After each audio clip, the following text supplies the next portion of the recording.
যে বুলিংটা হচ্ছে এটা আমি নিতে পারছি না। 31 জুলাই আমি যখন চট্টগ্রাম কোর্ট বিল্ডিং থেকে অ্যারেস্ট হই, আমাকে তখন আমার পরনে একটি বোরখা ছিল। সো আমাকে যখন পুলিশ নিয়ে যায়, অবশ্যই মেল পুলিশ, তখন আমাকে খুব টেনে হিচড়ে নিয়ে যায়। সো ওই সময় আমাকে টেনে হিচড়ে আমার বোরখা সহ ছিঁড়ে যায়। আমাকে যখন তোলা হয়, অপোজিটে অবশ্য আমার বাবাও ছিল, খুবই সাহস দিচ্ছিল আমাকে যাতে আমি ভয় না পাই। যখন পুলিশের ভ্যান যখন ছেড়ে দেয়, আমি মাঝপথে লাফ দিই।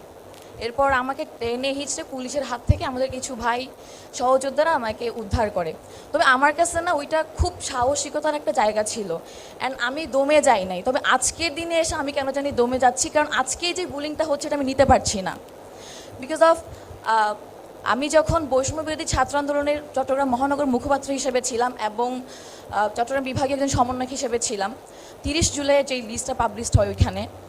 সো আমাকে নিয়ে আপনারা এখানে ওনারা বলেছেন মোটামুটি যে অপোজিট পার্টিগুলো আমাদের সাথে ঠিক কী কী করে, তবে নিজের পার্টি যে ঠিক কী কী করে সেটা কিন্তু কেউ তুলে ধরে না। বিকজ অফ এটা আমার পার্টি, আমার পার্টির অসম্মান হবে, আমার পার্টির যেই সামনে এগোতে পারবে না। সো আমি যখন বৈষম্য বিরোধী থাকি ওই সময় আওয়ামী লীগ, বিশেষ আপনারা জানেন যে ফ্যাসিস্ট খুনি হাসিনাকে ছায়াতলের একদম ছায়া ঘিরে রেখে যেভাবে সাপোর্ট করে আসছিল আমাদের চট্টগ্রামের কুখ্যাত যে আওয়ামী লীগের সন্ত্রাসীরা, তারা আমাকে নিয়ে প্রতিনিয়ত পোস্ট করতো এবং বিভিন্ন ফটো কার্ড বানাতো, বিভিন্নভাবে হ্যারাসমেন্ট করার চেষ্টা করতো এবং একটা টাইমে আমার ব্যক্তিগত জীবনেও তারা অ্যাটাক করে। সেইটার ইস্যু ধরে আমারই কমিটির আহ্বায়ক এবং সদস্য সচিব মাদক সেবনকারী, অশ্লীল জীবনযাপনকারী বলে আমাকে বহিষ্কার করে। 20 সেকেন্ডের মধ্যে ন্যাশনাল মিডিয়াগুলো নিউজে ভরে যায়।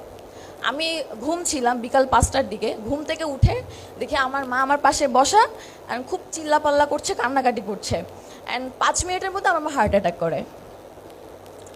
সো সেই দিনটা আমার জন্য খুব মর্মান্তিক একটা দিন ছিল, কিন্তু আমাদের মা বাবারা এটা সহ্য করতে পারে না।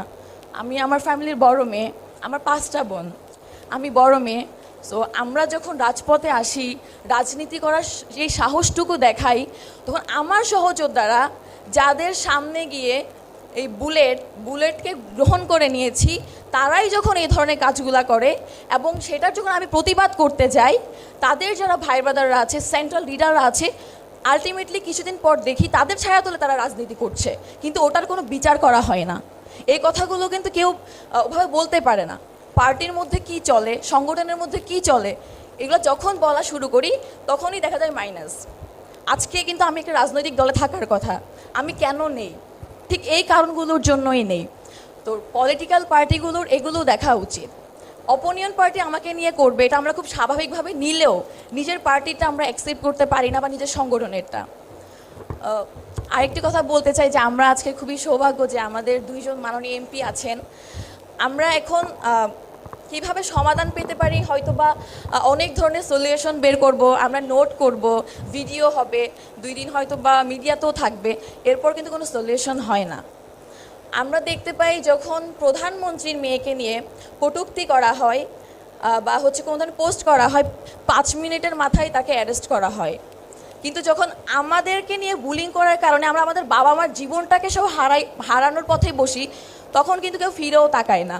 তাহলে এটি রাষ্ট্রীয়ভাবে আমাদের যে আইন প্রণয়নের যে ক্ষেত্রগুলো আছে, সেখানে এমন কোনো আইন করা উচিত যেখানে আমরা যে শুধু নারীরা, যারা স্বাবলম্বী নারী আছি, পলিটিক্যাল বিভিন্ন সংগঠন, স্টুডেন্ট বা উদ্যোক্তা নারী যারা আছেন, বিভিন্ন পেশাজীবী যারা আছেন, কাউকে কিন্তু ছাড় দিয়ে কথা হয় না। সেক্ষেত্রে আমি রিকোয়েস্ট করব বা আমার তরফ থেকে একটি অনুরোধই থাকবে যে আমাদের মাননীয় 2জন এমপি আছেন, তারা যাতে সংসদে একবার নয়, প্রয়োজন হলে 1000 বার তুলে ধরবে, এবং দরকার হলে তারা যদি চায় রাজপথে এসে, আজকে আমাদের এখানে মাহমুদা মিতু আপু আছেন, ডক্টর মার্দিয়া আপু আছেন, তারা যদি বলে যে আমরা এটার জন্য রাজপথে নামতে চাই, তাহলে আমরা আবার সেই জুলাইয়ের থেকেও অনেক তীব্র সাহস নিয়ে আমরা সামনে এসে দাঁড়াবো। বিকজ অফ আমরা এটা সমাধান চাই। আমরা আজকে বেঁচে আছি। আমি আরেকটা কথা কোট করতে চাই, আমি প্রায় 4 মাস ট্রমাটাইজড হয়েছিলাম এবং একটি রুম বন্দি ছিলাম। একটা পর্যায়ে আমাকে সাইকোলজিস্ট দেখানো হয়, 6 মাসের মাথায় আমি সুস্থ হয়ে এখন আমি আবার সুস্থভাবে জীবনযাপন করছি। এটা আমার যারা আশেপাশে যারা আছেন বা আমাকে যারা চেনেন যে যে মেয়েটার আসলে কলিজা আছে বলে বেঁচে আছে, আল্লাহ তাআলা ওকে মনে হয় কই মাছের জান দিছে, এভাবেই বলে, না হলে এটা বেঁচে থাকাও পসিবল। আমি দেখেছি আমার আশেপাশের সহযোদ্ধারা কিভাবে সুইসাইডাল হয়ে গিয়েছে। চট্টগ্রাম এমন একটি জায়গা যেখানে আপনারা যদি দেখেন আওয়ামী লীগ হোক বিএনপি হোক, নারী নেত্রী খুবই কম। তো ওইখান জায়গা থেকে আমরা প্রায় 200-র অধিক, আমি নিজেই করেছিলাম, 200-র অধিক জুলাই আন্দোলনের সম্মুখ সারিতে যে নারীরা নেতৃত্ব দিয়েছিল তাদেরকে তুলে নিয়ে এসেছিলাম।